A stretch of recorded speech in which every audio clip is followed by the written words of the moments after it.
Good evening aspirants, welcome to లెక్కల master YouTube channel. రాబోయే టెట్ను దృష్టిలో ఉంచుకుని రోజుకో టెట్ ప్రీవియస్ పేపర్ చొప్పున మనం చెప్పుకోబోతున్నాం.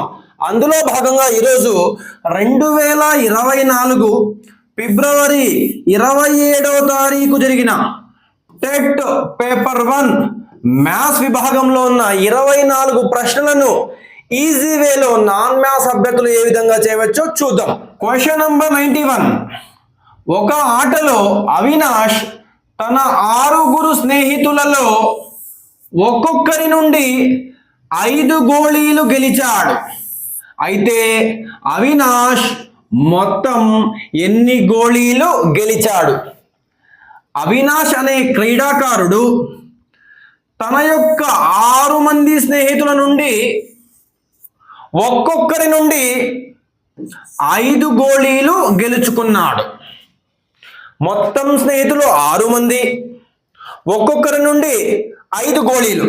దేర్ఫోర్ అవినాష్ గెలిచిన మొత్తం గోళీలు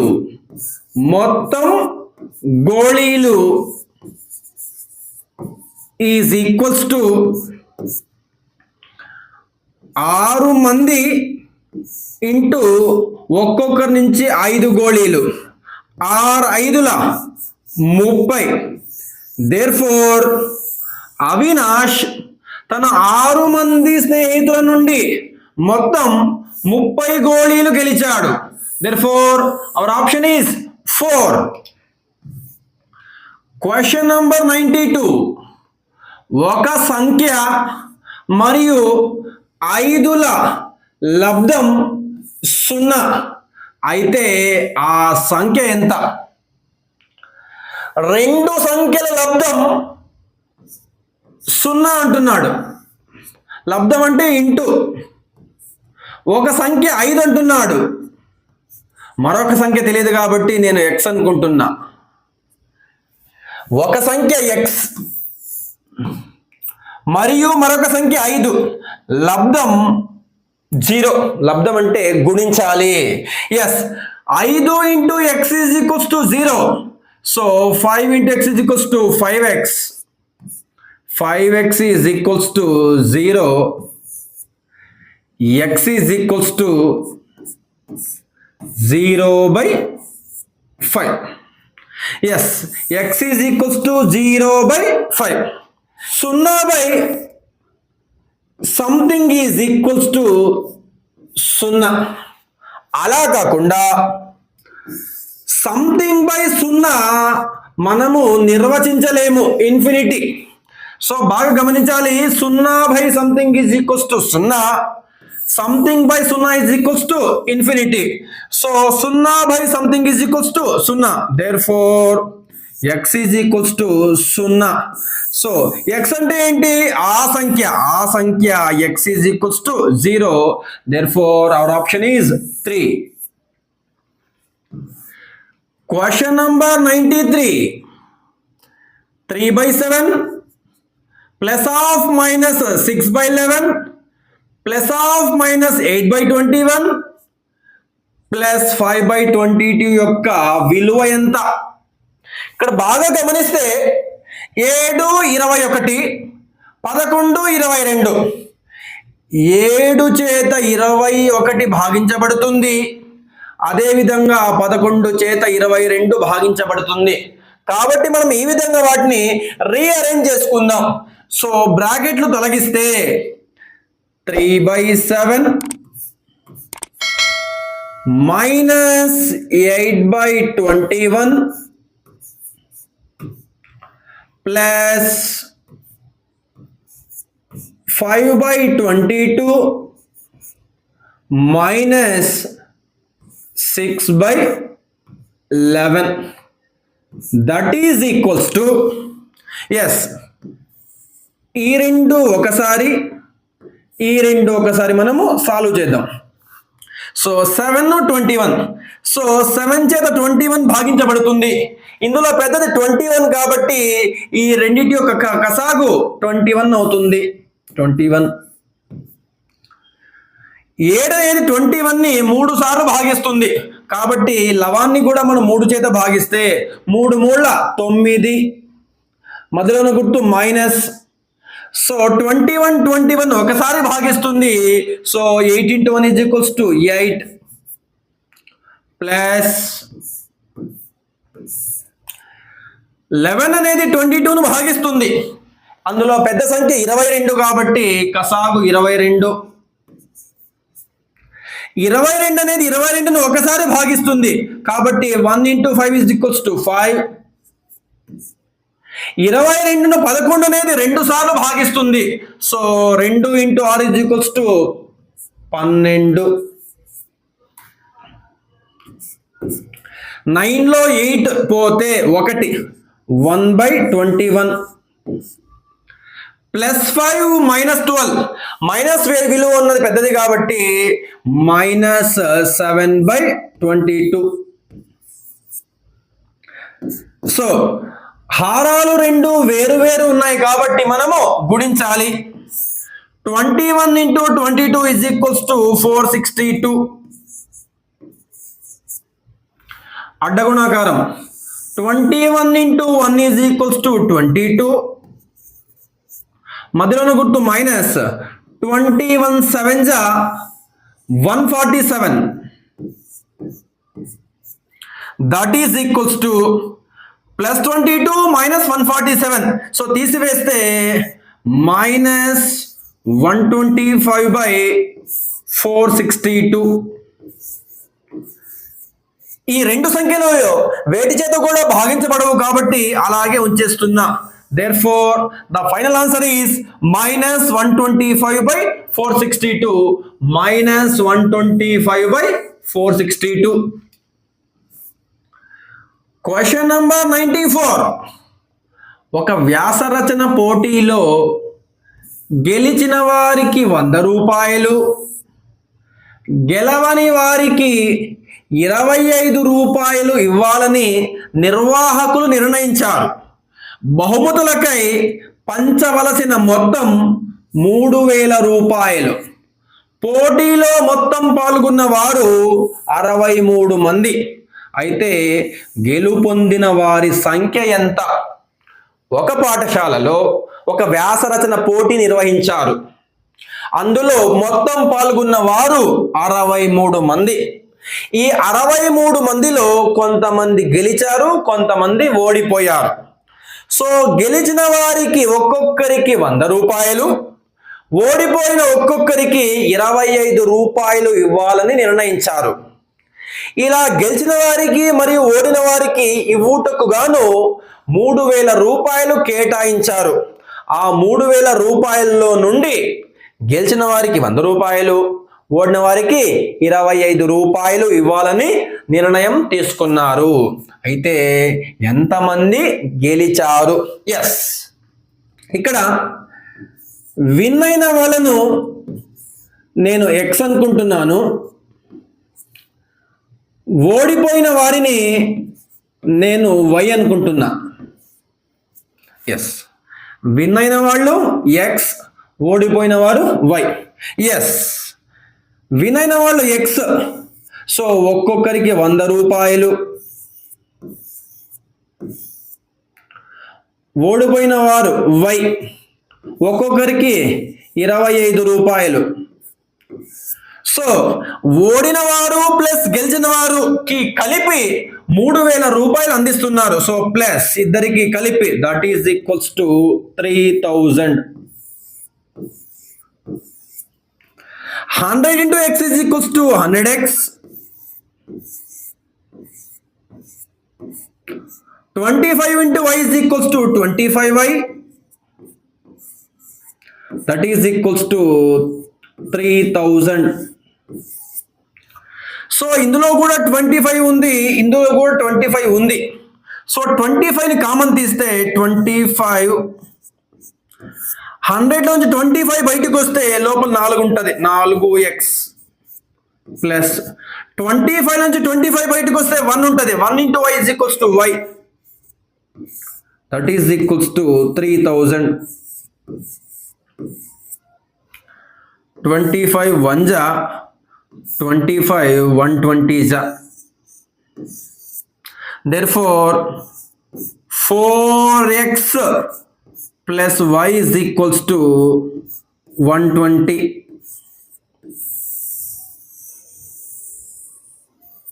అదే విధంగా ఈ పోటీలో మొత్తం పాల్గొన్న వారి సంఖ్య 63. అందులో గెలిచిన వారు ఉంటారు, ఓడిన వారు కూడా ఉంటారు. సో గెలిచిన వారు x, ఓడిన వారు y, ఇద్దరు కలిపితే 63. ఇదొక ఈక్వేషన్. సో మనం రెండింటిని సాల్వ్ చేస్తే 4x plus y is equals to 120. గెలిచిన ప్లస్ ఓడిన is equals to 63. x plus y is equals to 63. So ఈ రెండు ఈక్వేషన్స్ మనం సాల్వ్ చేస్తే, సో తీసివేస్తే మైనస్ మైనస్ మైనస్, 4x లో ఒక x పోతే 3x, y లో ఇంకో y పోతే 0, దట్ ఈస్ ఈక్వల్స్ టు 120లో 63 పోతే 57, 3 1 జా 3 19 జా, therefore x is equals to 19. ఇక్కడ x అనగా గెలిచిన వారి సంఖ్య, x అనగా విన్ అయిన వాళ్ళు. సో విన్ అయిన వారి సంఖ్య 19 మంది. Our option is 3. Question number 95. 5 cube minus 3 cube. 5 cube minus 3 cube, that is equals to 5 cube అంటే 5 into 5 into 5 minus 3 cube అంటే 3 into 3 into 3, 5 5s are 25, 25 5s are 125 minus 3 3s are 9, 9 3s are 27. 125 లో 27 తీసేస్తే 98. Therefore 5 cube minus 3 cube విలువ ఎంత అంటే 98. Our option is 2. Question number 96. 24 మంది బాలికలు 16 మంది బాలురు విహారయాత్రకు వెళ్ళారు. అయితే బాలికల బాలుర నిష్పత్తి ఎంత? ఒక విహారయాత్రకు గర్ల్స్ 24 మంది, బాయ్స్ 16 మంది వెళ్ళారు. అడిగింది ఏంటి? బాలికలు బాలురు. ఫస్ట్ బాలికలు. So G is to B. బాలికలు బాలురు, బాలికలు బాలురు. G is to B is equals to girls 24 మంది, బాయ్స్ 16 మంది. ఈ రెండు కూడా 4తో డివైడ్ అవుతాయి. 4 6ల 4 4ల, సో 6 is to 4. అగైన్ ఈ రెండు చేత డివైడ్ అవుతాయి. 2 3ల 2 2ల, that is equals to 3 is to 2. అంటే 3 భాగాలు బాలికలు, 2 భాగాలు బాలురు విహారయాత్రకు వెళ్ళారు. అడిగింది ఏంటి? బాలికలు బాలు నిష్పత్తి 3 is to 2. 3 is to 2. Option number 2. Question number 97. 5/4ను శాతముగా మార్చగా 5/4, 5/4లో లవము పెద్దదిగా హారము చిన్నదిగా ఉంది. ఇలా లవము పెద్దదిగా హారము చిన్నదిగా ఉండే భిన్నాలను అపక్రమ భిన్నాలు అని పిలుస్తారు. అపక్రమ భిన్నాలు. అపక్రమ భిన్నం విలువ ఈ రూపంలో లవం పెద్దదిగా హారము చిన్నదిగా ఉండే భిన్నాన్ని అపక్రమ భిన్నం అంటారు. ఈ సందర్భంలో దీని విలువ ఎల్లప్పుడూ greater than 1. ఈ సందర్భంలో దీని విలువ ఎల్లప్పుడూ 1 కంటే ఎక్కువగా ఉంటుంది. అంటే మనం 5ని 4 చేత భాగిస్తే 1 పాయింట్ సంథింగ్ వస్తుంది. ఎస్, 1 కంటే ఎక్కువ. ఎస్, ఇలా ఉన్నప్పుడు మనకు వచ్చే ఆన్సర్ కూడా 100% కంటే ఎక్కువగా ఉండాలి. ఎస్, శాతంలో చెప్పినప్పుడు మనకు మొత్తం అంటే 100%. సో 1 పాయింట్ సంథింగ్ అంటే 100 కంటే ఎక్కువగా ఉండాలా. That is equals to 125%. మరి ప్రాసెస్ ఏంటి సార్ అంటే, ఎస్, ఈ భిన్నాన్ని మనం శాతముగా మార్చాలంటే శాతము అంటే పర్సెంట్ ఇంటూ 100%. ఎస్, 4 1 4 25 25 5 125%. క్రమభిన్నము అపక్రమ భిన్నము. లవము చిన్నదిగా హారము పెద్దదిగా ఉండే భిన్నాలను క్రమభిన్నాలు అంటారు.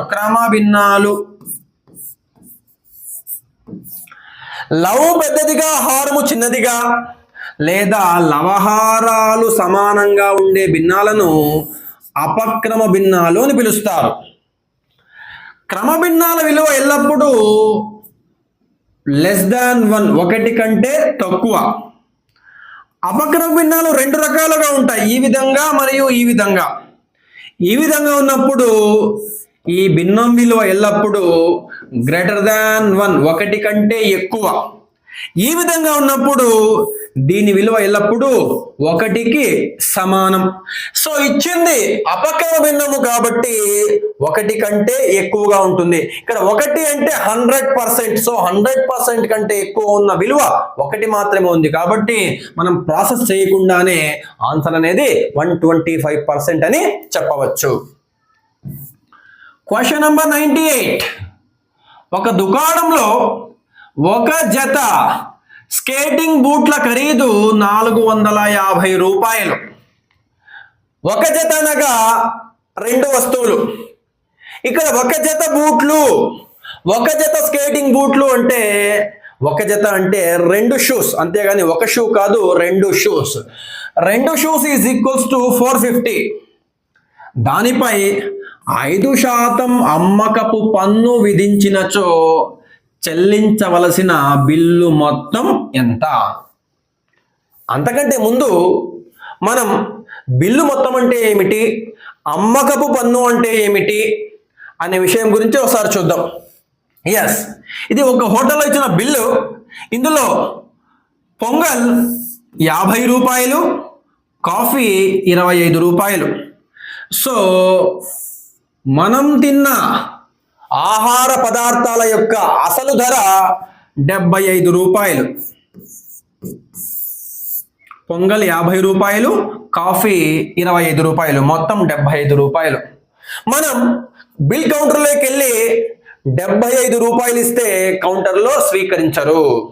ఎందుకు స్వీకరించారంటే ఆ హోటల్లో తినే వస్తువుల మీద సిజిఎస్టి అనేది 9%, ఎస్జిఎస్టి అనేది 9%, మొత్తం 18% ట్యాక్స్ వసూలు చేస్తున్నారు.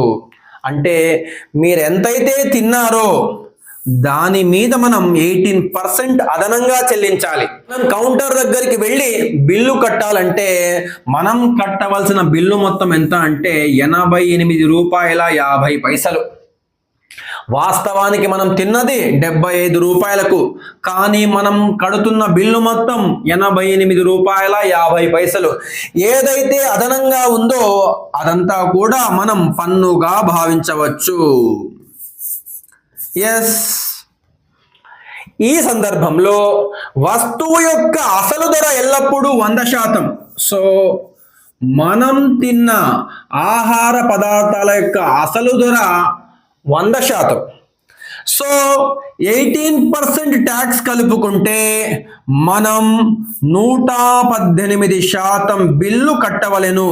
మనం కట్టే ఈ 118%లో 100% అనేది ఆ ఆహార పదార్థం యొక్క అసలు ధర, 18% అనేది మనం చెల్లించే పన్ను. ఎస్, ఇక్కడికి వచ్చేసరికి బూట్ల ధర 450 రూపాయలు. ఆ బూట్ల మీద ఉన్న వాస్తవ ధర 450 రూపాయలు. It is always 100%. దీన్ని మనము ఎంపీగా పిలవచ్చు. Marked price is equals to 450 రూపాయలు. ఆ షూస్ మీద మార్క్ చేసిన ధర ఎంత అంటే 450 రూపాయలు. సో దీని మీద 5% అమ్మకపు పన్ను వసూలు చేస్తున్నారు. సో అసలు ధర 100%, 5% పన్ను. కాబట్టి మనం బిల్లు చెల్లించేటప్పుడు 105% చెల్లించాలి. Yes, 100% is equals to 450. మనం కట్టాల్సింది 105%. ఈ 100%కి మరొక 5% మనం అదనంగా చెల్లించాలి. That is equals to 105%. 100% అనేది 450 రూపాయలు అయితే 105% ఎక్కువ అవుతుంది. ఎక్కువ అంటే సూత్రం ఎక్కువ బై తక్కువ. ఇందులో 105/100 into 450. That is equals to 0 0 5 2 5 9 2 1 2 4.5. That is equals to 105 into 4.5. That is equals to 472.50 పైసలు. మనం అసలు ధర 450 రూపాయలు అయినా సరే మనం పన్నుతో పాటు మనం 472 రూపాయల 50 పైసలు బిల్లు మొత్తముగా చెల్లించాలి. ఎస్, ఇలా పన్ను ఉన్నప్పుడు మనం చెల్లించే ధర 450 కంటే ఎల్లప్పుడూ ఎక్కువగానే ఉంటుంది. ఇందులో గమనిస్తే 427.50 తక్కువ ఉంది, ఇది కాదు. 427 ఇది కూడా తక్కువ ఉంది, ఇది కాదు. 450 అసలు ధర ఎంతైతే ఉందో అంతే ఉంది. కాబట్టి మనకు మిగిలిన ఆప్షన్ 2 మాత్రమే, 472.50. ఈ విధంగా మనం ప్రాసెస్ చేయకుండానే ఆప్షన్స్ ను ఎలిమినేట్ చేయడం ద్వారా సులభంగా మనం ఆన్సర్ అనేది చేయవచ్చు. Question number 99. అసలు రూపాయలు 1200పై సంవత్సరానికి 12% వడ్డీ అయితే 3 సంవత్సరాల తరువాత చెల్లించవలసిన మొత్తము ఎంత? ఇక్కడ వడ్డీ అని కనిపిస్తే అది ఖచ్చితంగా భారు వడ్డీ. ఈ సందర్భంలో మనం భారు వడ్డీ సూత్రం ఏంటి? I is equals to PTR/100 అనేది జనరల్ మెథడ్. అలా కాకుండా మనం కొంచెం లాజిక్ గా ఆలోచిస్తే ఈ విధంగా చేయవచ్చు. ఎస్, అసలు ఎంత?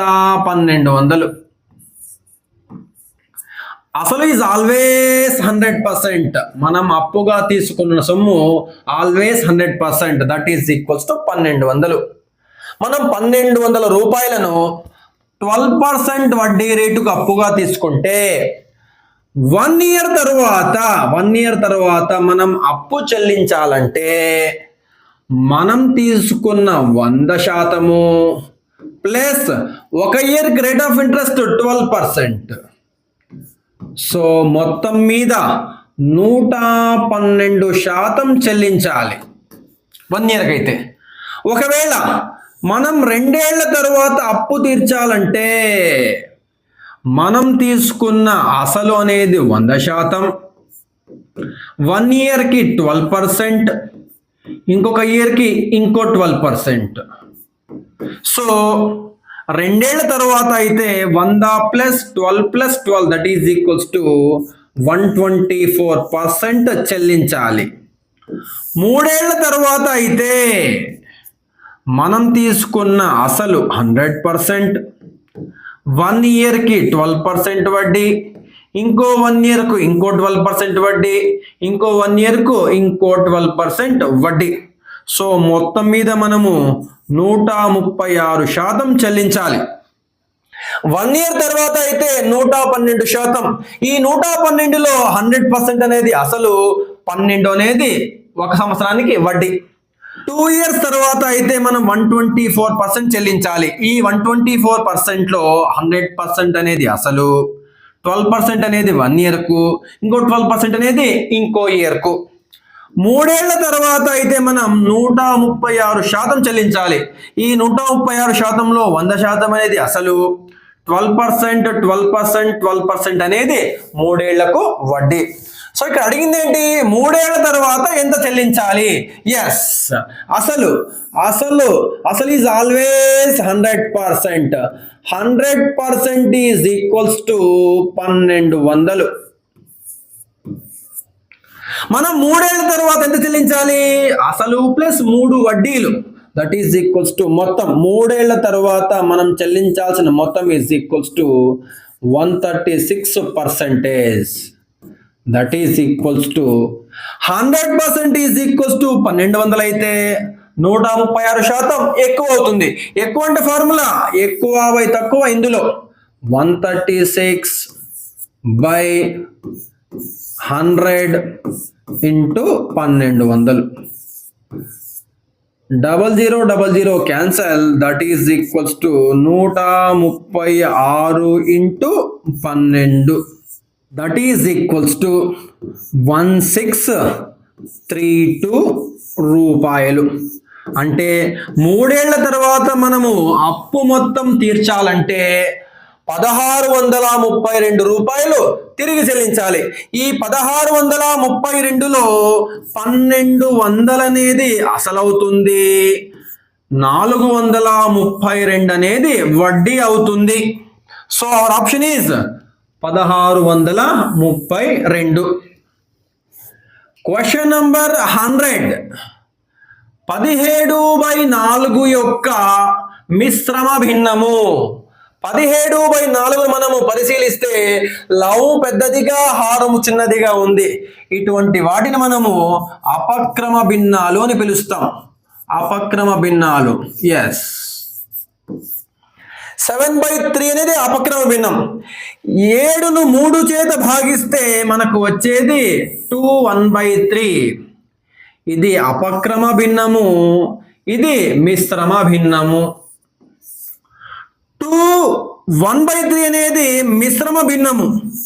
దీన్ని మనము ఈ విధంగా మనము అపక్రమ భిన్నముగా కూడా మార్చవచ్చు. అంటే అపక్రమ భిన్నాన్ని మిశ్రమ భిన్నముగా, మిశ్రమ భిన్నాన్ని మనము అపక్రమ భిన్నముగా మార్చవచ్చు. మరి ఇటువంటి అపక్రమ భిన్నాన్ని మనము మిశ్రమ భిన్నంగా మారిస్తే విలువ ఎలా వస్తుంది అంటే, మనం 4 చేత 17ను భాగిస్తే 4వ ఎక్కంలో 17 వస్తుందా అంటే రాదు. మరి 17 కంటే చిన్నదైన ఏ సంఖ్య 4వ ఎక్కంలో వస్తుందంటే 16. ఎప్పుడు వస్తుంది? 4 4ల 16. 7లో 6 పోతే 1, 1లో 1 పోతే 0. సో ఈ 4 ఇక్కడ ఇలాగే ఉంచి ఈ 1ని 4ను ఇలా తీసుకొస్తే ఫస్ట్ పైకి ఈ 1 వెళ్తుంది, దాని వెనకే ఈ 4 వస్తుంది. That is equals to 4 1/4. ఇది మిశ్రమ భిన్నం. అపక్రమ భిన్నాన్ని మనము మిశ్రమ భిన్నంగా మార్చాము. Answer is 4 1/4. Question number 101.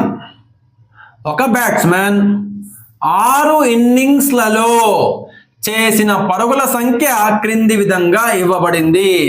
అయితే అతడి యొక్క పరుగుల సగటు ఎంత? 45, 76, 25, 27, 55. సగటుకు సూత్రం రాసుల మొత్తం డివైడెడ్ బై రాసుల సంఖ్య.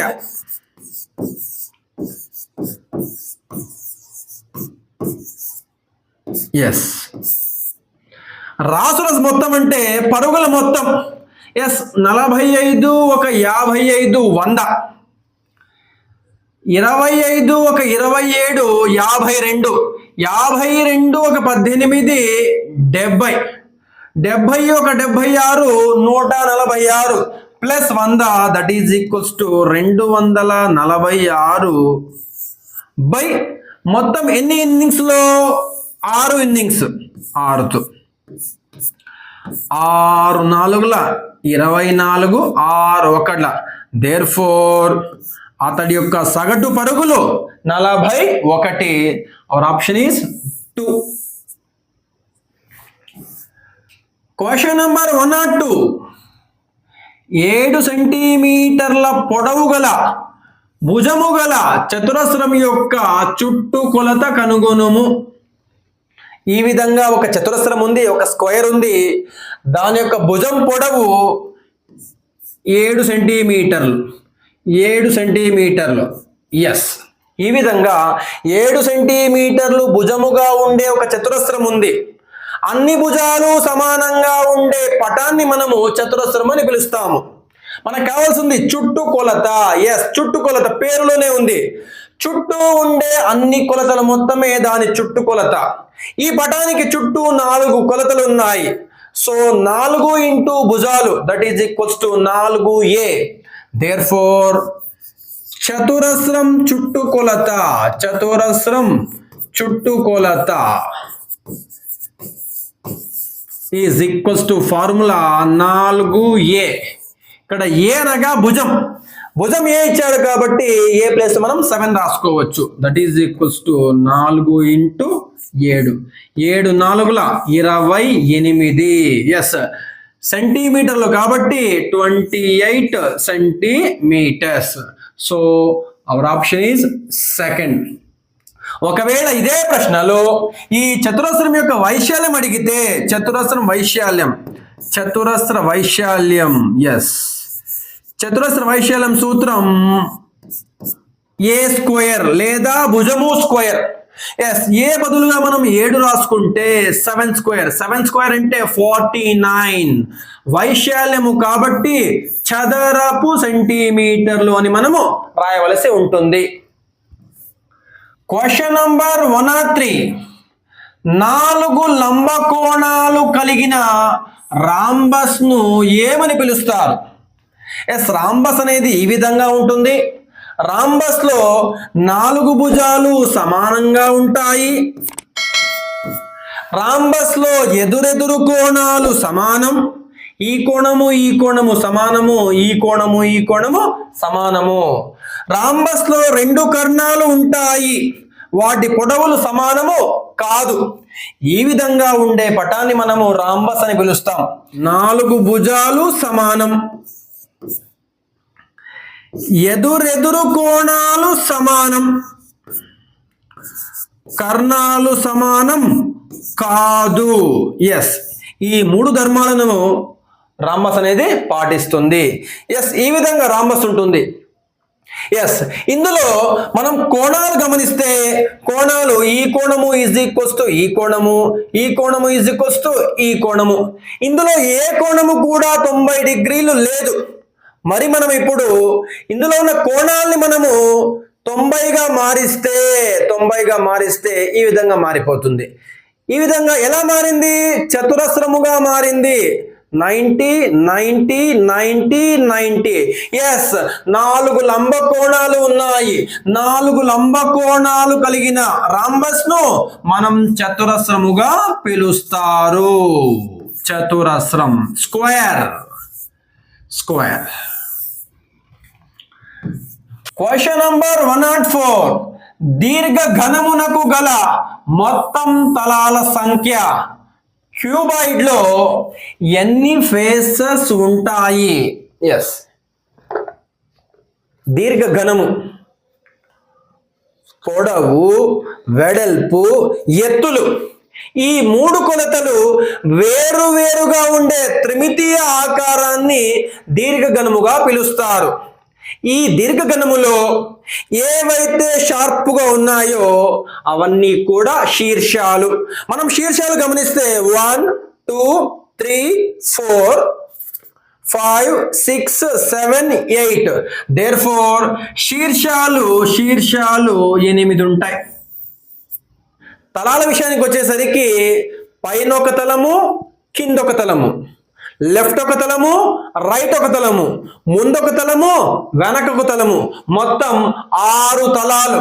తలాల సంఖ్య 6. అంచులు అనేవి ఎల్లప్పుడూ లైన్ మాదిరి కనిపిస్తుంటాయి. 1 2 3 4 5 6 7 8 9 10 11 12. అంచులు 12.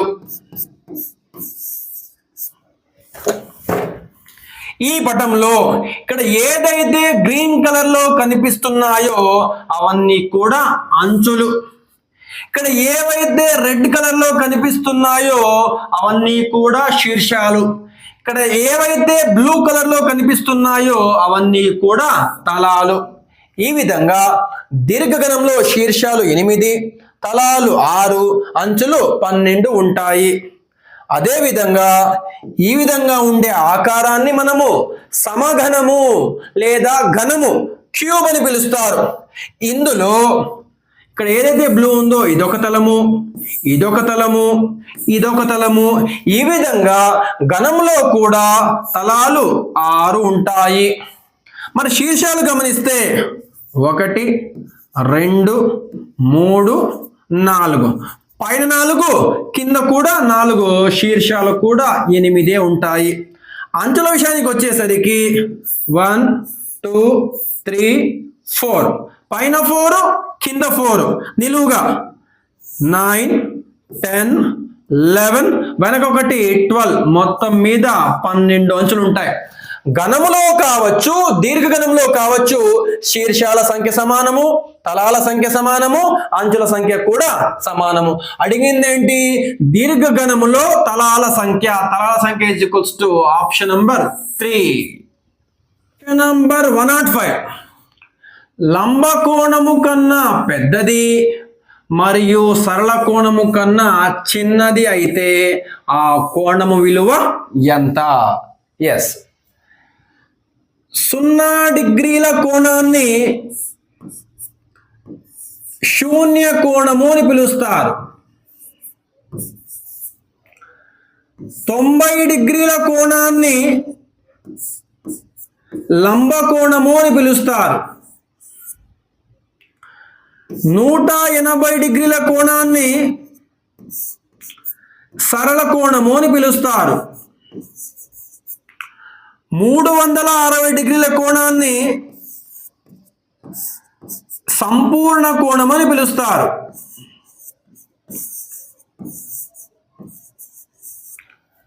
0 angle, right angle, straight angle, complete angle. ఏదైనా కోణం విలువ 0 కంటే పెద్దదిగా 90 కంటే తక్కువగా ఉంటే అటువంటి కోణాన్ని అల్ప కోణం, యాక్యూట్ యాంగిల్ అని పిలుస్తారు. ఏదైనా కోణం విలువ 90 కంటే ఎక్కువ 180 కంటే తక్కువగా ఉంటే అటువంటి కోణాన్ని అధిక కోణం అని పిలుస్తారు. ఏదైనా కోణం విలువ 180 కంటే ఎక్కువగా 360 కంటే తక్కువగా ఉంటే అటువంటి కోణాన్ని అధికతర కోణము, ఎస్, acute angle, obtuse angle, reflex angle అని పిలుస్తారు. అడిగింది ఏంటి? లంబ కోణము కంటే పెద్దది అంటే 90 కంటే పెద్దది, సరళ కోణం కంటే చిన్నది 90 కంటే ఎక్కువగా, 180 కంటే తక్కువగా ఉండే కోణాన్ని అధిక కోణము అని పిలుస్తారు. ఎస్, అధిక కోణము. ఆన్సర్ ఈజ్ అధిక కోణము. ఎస్, ఇక్కడ ఉన్న ఈ కోణాన్ని గమనిస్తే ఈ కోణం అనేది 0కు 90కు మధ్యలో ఉంది. ఈ విధంగా 0కు 90కు మధ్యలో ఉండే కోణాన్ని అల్ప కోణము అని పిలుస్తారు. ఎస్,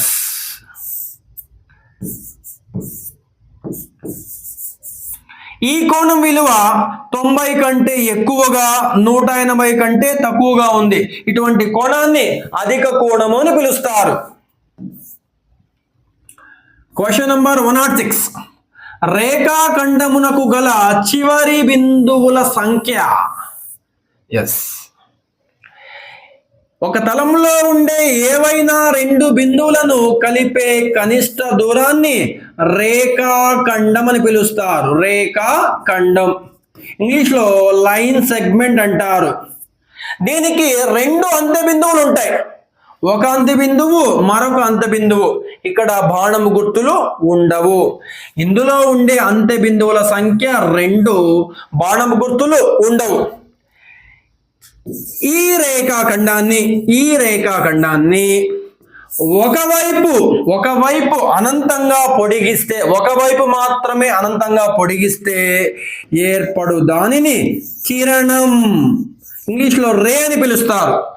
ఈ కిరణానికి ఒక అంత్య బిందువు ఉంటుంది, ఒక బాణపు గుర్తు ఉంటుంది. ఈ రేఖాఖండాన్ని ఇరువైపులా అనంతంగా పొడిగిస్తే వచ్చు దానిని రేఖ లేదా సరళ రేఖ, లైన్ ఆర్ స్ట్రైట్ లైన్ అని పిలుస్తారు. దీనికి చివరి బిందువులు ఉండవు, బాణం గుర్తులు మాత్రం 2 ఉంటాయి. అడిగింది ఏంటి? రేఖాఖండానికి చివరి బిందువులు ఎన్ని ఉంటాయి? రేఖాఖండానికి చివరి బిందువులు 2 ఉంటాయి. Option number 3. Question number 107. క్యాడెట్లు పెరేడ్లో కవాతు చేస్తున్నారు. ఒక అడ్డు వరుసకు 5 మంది, ఒక అడ్డు వరుసలో 5 మంది క్యాడెట్లు ఉన్నారు. అడ్డు వరుసల సంఖ్యను బట్టి క్యాడెట్ల సంఖ్యను కనుగొనే నియమము. ఎస్, ఈ విధంగా ఒక రోలో, ఒక వరుసలో 5 సీట్లు, 1 2 3 4 5, ఒక రోలో 5 సీట్స్ ఉన్నాయి.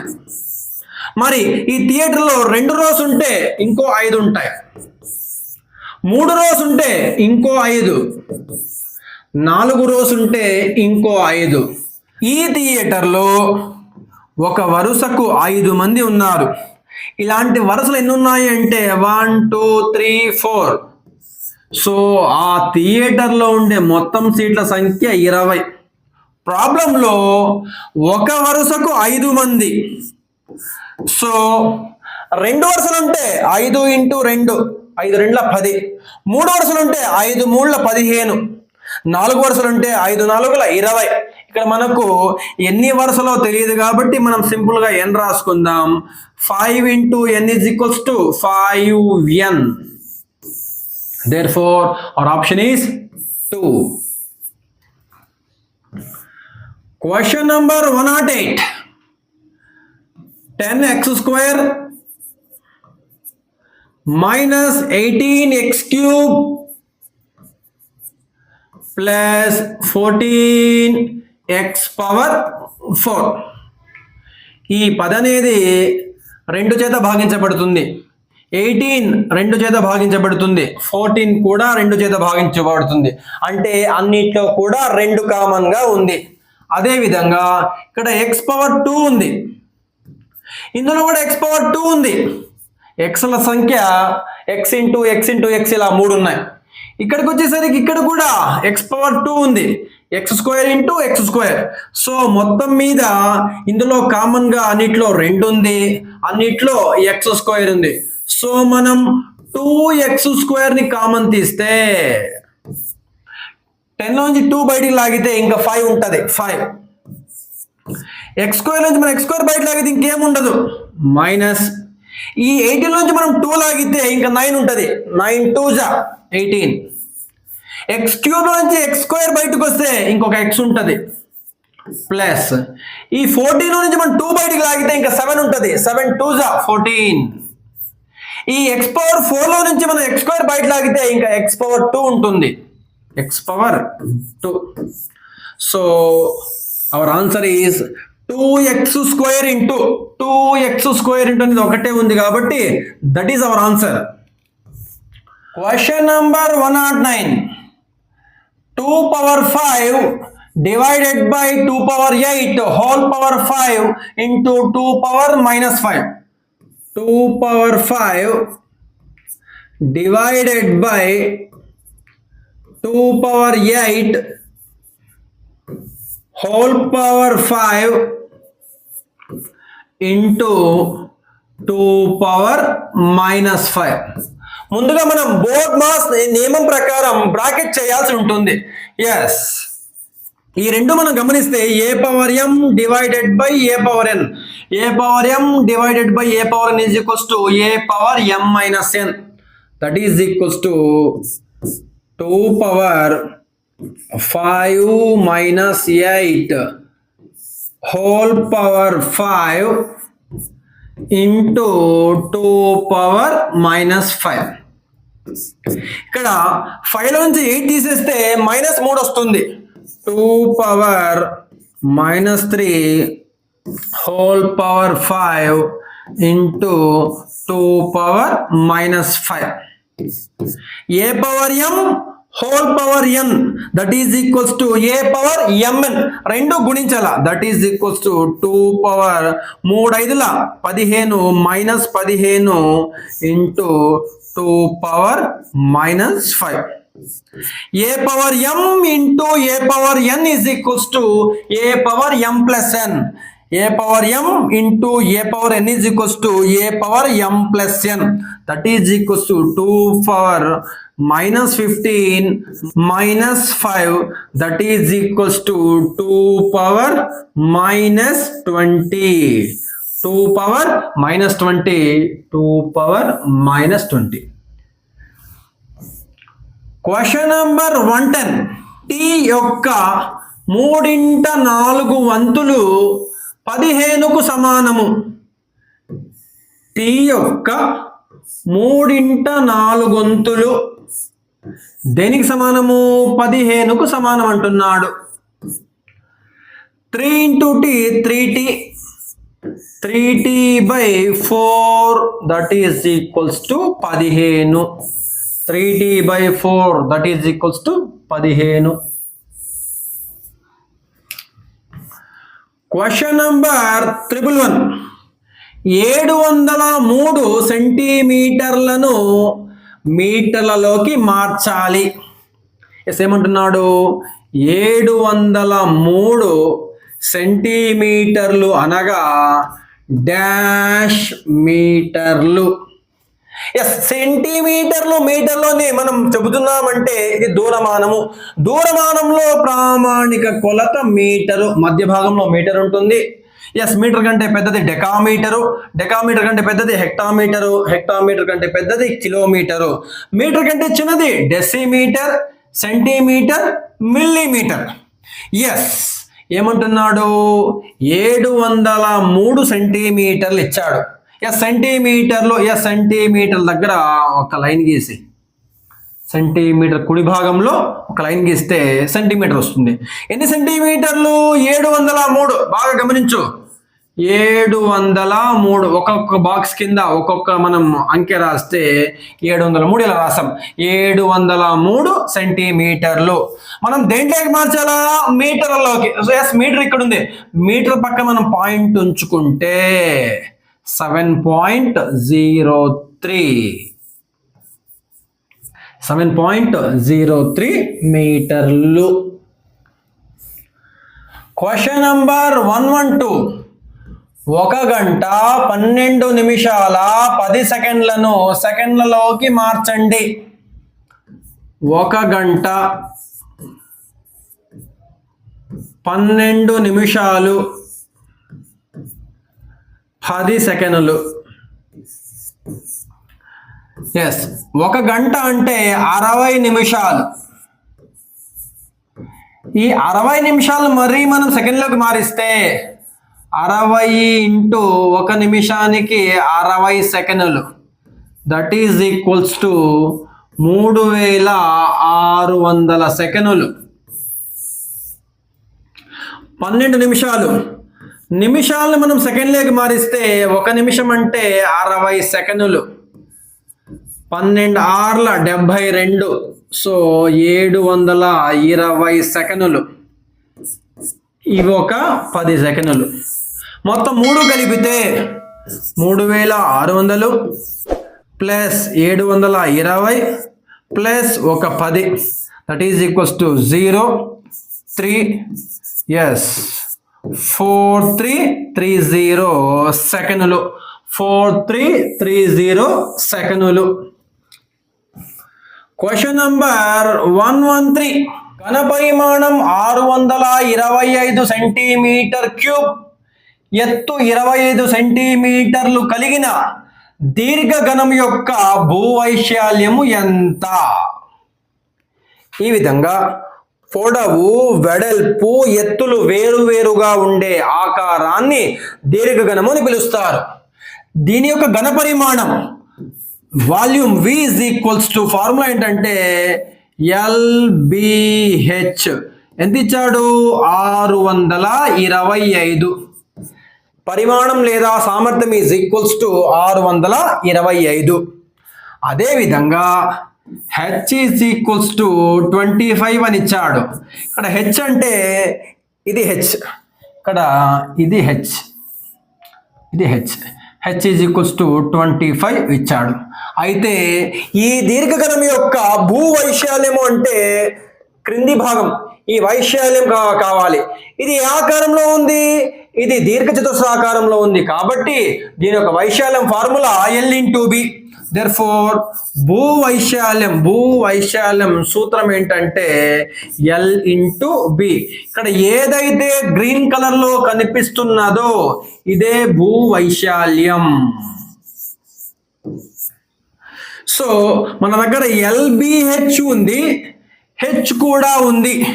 సో భూవైశాల్యం LB is equals to, మనకి LB కావాలంటే LBHను మనం H చేత భాగిస్తే HH క్యాన్సల్ అయ్యి మనకి ఏం మిగులుతుంది?